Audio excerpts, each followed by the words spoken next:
vous remercie pour la question. Une précision très importante. Je me souviendrai que lors du référendum passé, on a constaté malheureusement que certains citoyens, certains électeurs ont eu des comportements que nous n'avons pas appréciés, que le législateur guinéen n'a pas apprécié. Je rappelle que le référendum a été effectué sous une loi référendaire, parce qu'on n'avait pas à l'époque le code électoral. Et partant de ce constat, le législateur guinéen a profité de mettre dans le code électoral.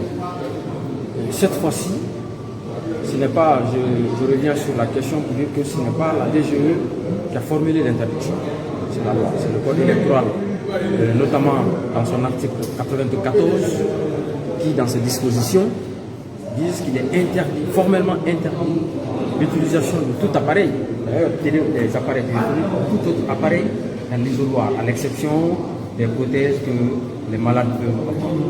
C'est prévu en Corse.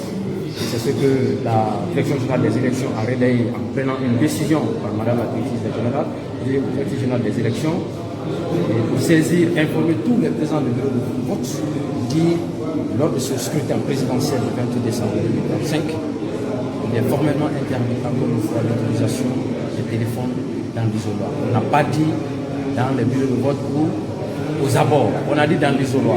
La loi est très précise. Vous pouvez venir jusqu'au niveau du bureau de vote avec votre téléphone.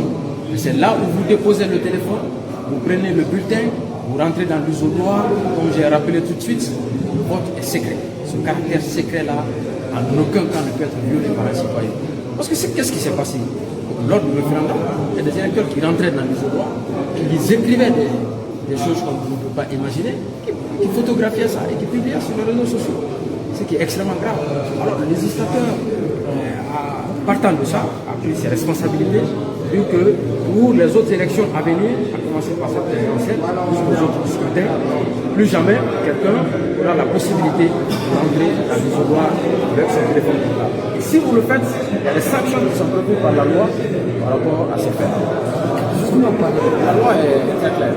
Si un président du bureau de vote constate qu'un électeur est rentré avec son téléphone dans l'isoloir, il fait mention dans le procès verbal, et le président, seul le président du bureau de vote, a le pouvoir de réquisitionner les forces de sécurité pour traiter les situations. Merci. Parmi les innovations, je rappelle tout de suite que c'est l'une des innovations, des grandes innovations qui ont été introduites dans le système électoral par le législateur. Il était normalement prévu que ce système entre en vigueur à partir de ce scrutin présidentiel, mais compte tenu de beaucoup de faisabilité, parce qu'il faut prendre un décret par le président de la République pour définir les modalités d'application de ce vote électoral. Et vu le temps, il y a des questions maintenant de reporter pour les élections. merci. Merci.